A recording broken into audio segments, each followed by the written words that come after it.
EDGE is an abbreviation of economic dividends for gender equality, and our belief is that culture might be a great place to start change, but an even better place might actually be the workplace.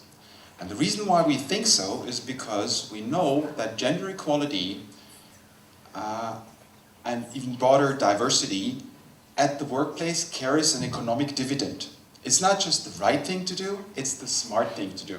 Because there's ample evidence that companies that master diversity and inclusion, needs to come, the inclusion is then the empowering part, outperform their peers.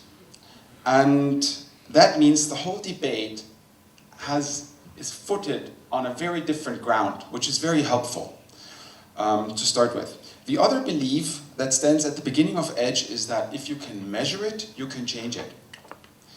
And so what EDGE has developed is a methodology with which you can quantitatively assess the gender gap at the workplace. And you can do that independent of the industry, and you can do that independent of the geography, because very often that has been the counter-argument that you cannot compare the situation in automotive with fast-moving consumer goods, and obviously it's very different in France compared to Italy and so on. But our belief was that is not true. You can measure across the board. And so that's what we've developed, and we offer that to companies, and 160 of them around the world in 46 countries and 22 industries now have made use of that over the last 2.5 years. That's about 4 million employees, and they got a very, very detailed fact-based view on what are they good at and what are they not good at. And that's already half the magic done, because it moves the whole discussion from my opinion, your opinion, towards this is the situation, and that has got to be the starting point of any effort. Together with that, they get a very detailed benchmarking, so they can also compare if how they are in comparison to others. And that's step one. And then the second part of EDGE is that these organizations can apply for an independent certification. So ultimately, EDGE is an independent third-party certification scheme. Think about fair trade, think about Marine Stewardship Council, and so on, just for gender equality. We're building a market for gender equality. That's actually what we're doing. And this certificate is then, it starts with an independent audit. So somebody will come into your organization, make sure all the data that you provided for the evaluation was true, nothing was omitted, and so on, the process was followed through. It is then held against a predefined standard, and there's a 3-level system. Think bronze, silver, gold, kind of, and then you're granted an EDGE certificate. And this EDGE certificate is very important because it allows you to publicly communicate your commitment and your achievements. And that's an important enabler to reaping the benefits of what you're doing. Because through communicating it, you can, for example, use it on the talent market to show all those that are looking for an employer that is really gender equal. You can prove to them that you're not just talking about it or promising it, you really have it quantified. You can use it with investors, which are increasingly demanding their investees to demonstrate gender equality because they realize it has a strong influence on the performance of the investment, and it's an important part of risk mitigation as well. The regulator might all of a sudden become active. And then as a company, if you're not prepared, you're standing in the rain. And investors don't like their investees to stand in the rain. So that's an important aspect of it as well. So it creates an ecosystem. And ultimately what you have at the end is you have transparency, fact-based transparency, and you have accountability. And both really are what then moves the needle, because you can evaluate what you're doing, whether it's really working. It's not just getting away with the fact that you've implemented a mentoring program. Not that mentoring programs per se are wrong. They can be great, but we have to check whether they actually solve the issue or not, and not just assume that if we have it now, it's good enough. In fact, one of the greatest dangers currently is companies implementing measures without checking whether they work. Because what happens is that they become a justification for ending the debate. A typical example is the anti-bias training that is becoming increasingly popular. We all have prejudice, each one of us. It's unavoidable. And it can be proven to all of us. But just having employees, for example, go through that training might lead to a backlash, because the result will be, it's a little bit like a person smoking and then starting to run once a week, arguing that, you know, I can continue my smoking because now I'm running a week. It hasn't changed the behavior, and that's a little bit what some of these trainings do. So we got to be really careful. We got to put something in place that measures. By the way, it's very similar, for example, to the whole CO2 debate. There also, the needle only started to move when we were able to quantify. And then all of a sudden, companies were on the spot, and accountability was there, and measures were becoming effective. So that's what we do. And then we do a lot more. We use that data to, for example, to research what's happening at the workplace, which is a great input into advocacy, to discuss with regulators what might work and what might not, and so on. Public education is an important part of our work that we definitely need to step up. The same way that each one of us goes to the coffee shelf and knows we're going to take the fair trade one because we've learned it's good for me, it's good for the farmer, it's good for the society. We've got to learn that a gender equal company, for example, is good for everybody involved. And that's part of our work. So that's what we do. How does that relate to the topic? I think the important takeaways from our work are, it's not so much about whether women have other ways of working than men. In fact, I consider this a fairly dangerous debate because very often it comes with the establishment of a hierarchy that one is better or the other. And what we see is that it's not about one or the other, it's about the combination of the two, the diversity that ultimately unlocks the benefit. As somebody so nicely said, the Lehman sisters might not have been any better than the Lehman brothers. The Lehman brothers and sisters, they might have been successful in avoiding a crash, because all of a sudden you have more than one predominant view in the decision body. You look in different directions. That's, I mean, the most scary thing is, you know, the often cited group of mid-50s white males, and they're all looking in the same direction. They all have the same mindset, and they just didn't see it coming. And, you know, and if we have diversity at all levels of the organization, then we actually unlock the full benefits. Not to mention that I think that a large share of gender roles is actually a construction of our society, and so we got to be very careful that we're not looking at the status quo and then mistake it for how it must be. And there's plenty of evidence that we've changed that. I mean, you know, there is evidence that women work differently currently, but that's just the current situation. There's research that, for example, shows that last week in Bloomberg, there was an article where investors wanted to know whether female CEOs are more successful. For investors, that matters, right? And it turned out they are to some extent. It also turned out that female CEOs are quite popular in situations where the company is so with the back against the wall that drastic measures all of a sudden become possible, and people start thinking out of the box, and they think, well, let's try a woman. What else can we do? And then, you know, it possibly can't get worse. And then at least we have somebody to blame, right? But it turns out that the way of being, you know, the women's tendency to be more inclusive and so on is helpful in these situations because you can build coalitions for the turnaround and so on. And that's all great. But, you know, that's just what we've come to through our development, but it doesn't mean that it has to be that way. It doesn't mean that men cannot be inclusive. They're just nurtured not to be as inclusive maybe as women are. And so, and the other way around, one thing I wanted to point out, pink used to be a male color. Now we made it a girl's color. I have 2 girls at home, so I'm very tangibly aware of the fact that there's a lot of pink now. Girls' life, but it doesn't have to be that way. So long story short, I think it's important to keep in mind that we don't get stuck in our current view of what gender roles are, but more focus on the opportunity of leveraging the full spectrum of ways of working that are out there, and then create positive experiences of diversity, which will just move the whole discussion beyond what is male and what is female. Yeah, and to make the cause for edge, I think you know, measuring and accountability are an important part of that. And then I was asked what what transformations would we see if that happens. I mean, there are some that we expect. So we'll see economic growth, for example, both at the company level, through access to talent, through, you know, better financial performance, better management decisions, new markets. There's a lot of wonderful examples of how you can open new markets if you have women at the helm that open your eyes on purchasing decisions of female consumers around the world. But also as societies, you know, we'll experience economic growth through various mechanisms depending on what stage we're in as a society. We'll have more social justice, which is a value in itself, and we'll have a lot more political stability because we'll have more participation in the overall decision process. So there's a lot of good that will come from that, or to put it with the words of President Carter, who 2 years ago wrote a great book, A Call to Action, about the cruelty that's happening to women around the world. He said, if half of the world's population is automatically kept down, limited by gender bias, unable to contribute their full potential, then every other problem becomes harder to solve.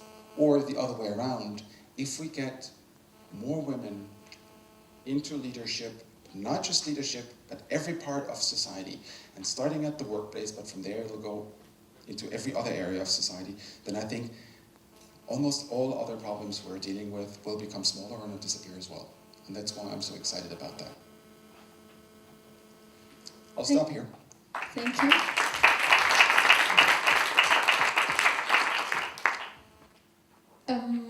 What, in your experience, what moves some companies? You mentioned a considerable number of companies who have sought Edge's experience and tools to improve. What kind of companies are moved to do that? And why do you think they do that? So I'll start with the most mundane of all reasons, which is basically, you know, cover your back. But I think the majority is actually an enlightened leader that it starts with, somebody that sees the potential, and it doesn't always have to be women, it's men too. A very typical client, for example, is somebody who became father to a daughter. And all of a sudden it's personal, right? And then they think about that, and then they realize we got to do something about that. But most of all, because CEOs do realize the potential of diversity and inclusion for their organization. Access to talent is the top concern for private sector leadership out there. How do I get the best people in the right numbers into my organization? And they increasingly realize that, you know, if you're working with only half the pool, at best, and we heard that it might become actually less, or it is becoming less than half the pool, then you're just depriving yourself of a large part of the solution space, and that'd be stupid. And so they realize they got to do something about it. They realize the enormous costs, the money they're bleeding.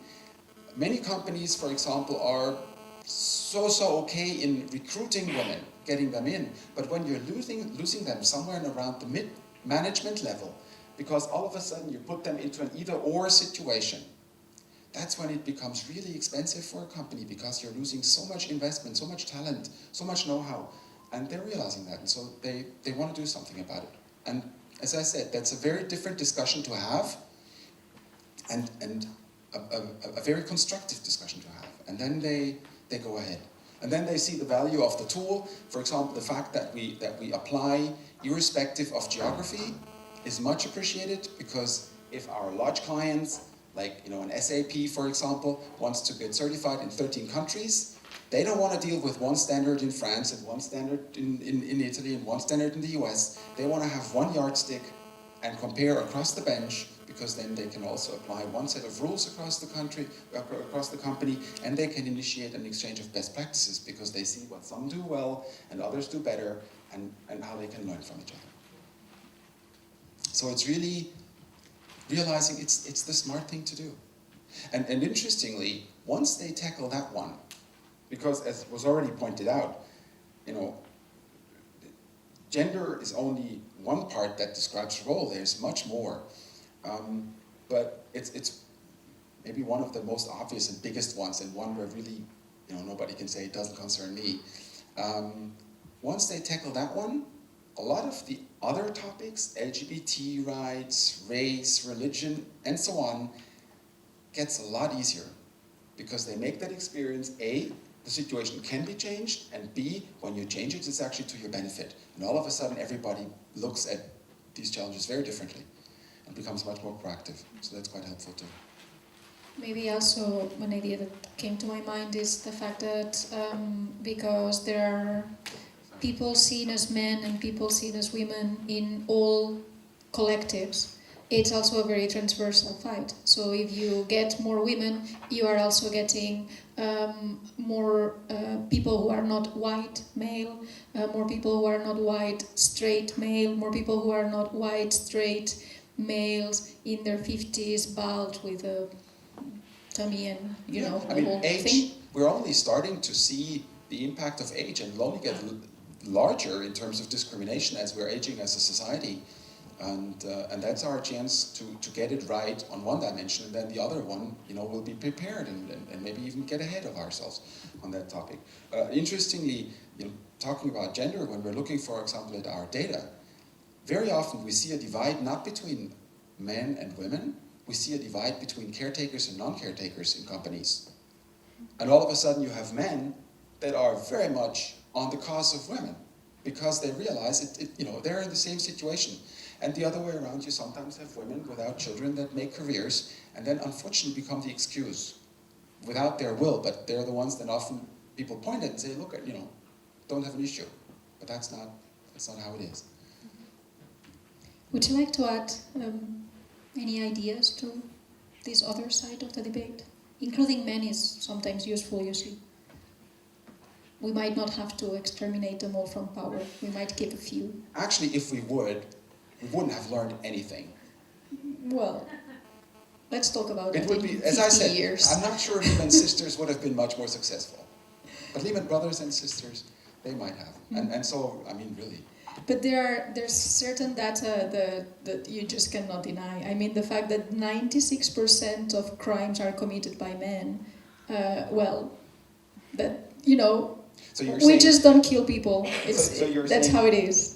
So, by the way, in terms of men removing from power, obviously bringing women into power means some of the men need to be removed. Don't get me wrong. They'll just have to face the competition. Just not all of them. What I'm struggling with is the same way I deny any pseudo-science in terms of attributing certain characteristics to women because that's how they are.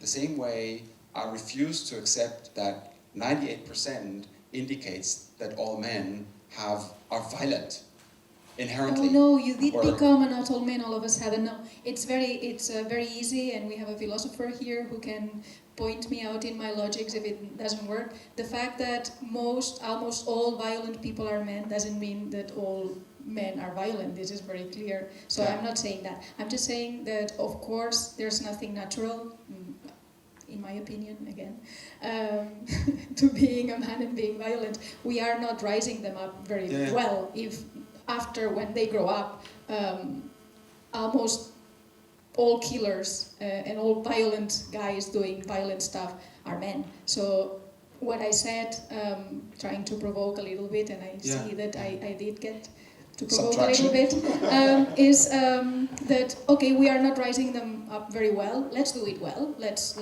treat boys and girls in the same way, and that means treating boys like we are treating girls because it's working out better.